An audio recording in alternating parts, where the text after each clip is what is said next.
할렐루야. 오늘도 참으로 좋은 날 생명의 삶으로 시작하는 여러분 모두에게 하나님의 놀라우신 크신 은혜가 넘치기를 주님의 이름으로 축복합니다. 저는 오늘 예레미야 32장 36절에서 44절 말씀을 본문으로 하나님은 회복시키신다 라고 하는 말씀을 전하기를 원합니다. 느부갓네살이 이끄는 바벨론 군대에 의해서 포위당해 성 안에 갇혔던 유다 백성들은 소망을 가질 수가 없었을 것입니다. 예레미야의 탄식 속에서도 아무런 소망이 없는 현실이 드러납니다. 하지만 암흑과도 같은 절망 가운데 하나님은 소망의 메시지를 전하라고 말씀하십니다. 첫째, 성읍이 회복되리라. 36절에서 37절에 있는 말씀인데요. 예루살렘 성은 바벨론의 군대가 아니라 이스라엘의 하나님 여호와께서 파괴하셨습니다. 예루살렘 성 주민들이 끊이지 않는 전쟁과 기근과 전염병으로 고통을 당하고 결국 바벨론의 왕 느부갓네살에 의해서 짓밟히게 된 것은 모두가 다 하나님의 분노 때문이었습니다. 그런데 예루살렘을 파괴하신 분이 하나님이시기에 회복시키실 분도 역시 하나님이십니다. 하나님은 다윗의 왕조는 망하고 예루살렘과 유다의 거민들이 뿔뿔이 흩어지겠지만 이후에 다시는 그들과 후손들이 예루살렘에 돌아와서 안전하게 살게 하겠다라고 약속하십니다. 하나님은 결코 죄악을 그냥 내버려 두지 않으십니다. 하지만 벌하신다고 해서 하나님의 백성이라고 하는 지위까지 박탈하지는 않으십니다. 우리는 여기서 죄인이 죄값을 치른 후에는 다시 용서하사 약속의 땅으로 부르시고 이전과 같이 보호해 주시는 하나님을 만날 수가 있는 것입니다. 두 번째, 언약이 회복되리라 38절에서 41절 말씀하고 있는데요. 출애굽 당시에 이스라엘이 시내산에서 금송아지를 숭배했을 때 하나님은 저들에게 가나안 땅을 주겠지만 나는 같이 가지 않겠다라고 출애굽기 33장 1절에서 3절 말씀하신 적이 있습니다.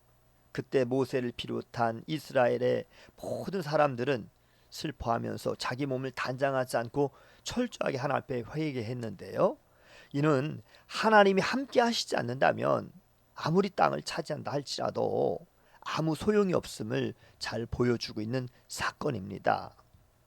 하나님은 예루살렘 성만이 아니라 언약을 회복하셔서 이스라엘의 하나님이 되시고 이스라엘은 하나님의 백성이 될 것이라고 하는 그러한 약속을 하십니다. 38절 말씀. 그들은 내 백성이 되겠고 나는 그들의 하나님이 될 것이며 라고 약속하십니다. 하나님의 백성은 항상 하나님을 섬기고 하나님을 경외하며 그리고 하나님은 그들을 떠나지 아니하시고 복을 주실 것입니다 라고 39절에서 40절 말씀하고 있습니다.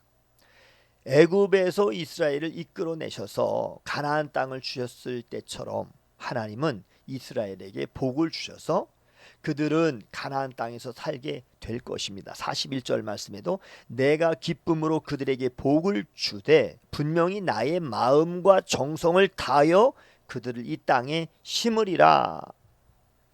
우리가 비록 죄로 인해서 주님으로부터 멀어질 수 있어도 하나님 앞에 철저하게 회개하면 주님은 반드시 모든 것을 회복시켜 주십니다. 세 번째, 땅이 회복되리라 라고 하는 말씀인데요. 42절에서 44절 말씀입니다.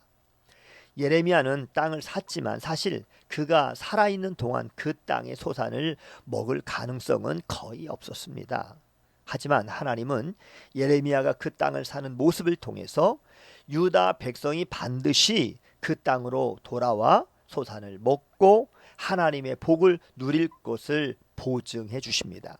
하나님은 하나님의 백성에게 재앙을 내리셨지만 재앙만큼이나 또한 큰 복을 내리실 것이라고 42절에 말씀하고 있고요. 또 유다의 땅은 황폐해서 아무도 살지 않는 광야와 같이 되겠지만 하나님의 은혜로 말미암아 그 땅을 사서 경작하는 일이 일어날 것이라 라고 43절과 44절에 말씀하셨습니다.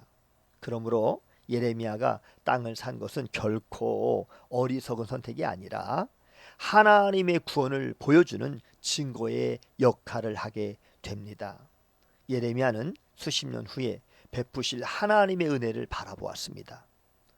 우리도 지금의 일뿐만이 아니라 대대로 이어질 하나님의 복에 관심을 가지고 후손에게 이러한 하나님의 복을 물려 주어야 하겠습니다. 이제 말씀을 맺겠습니다.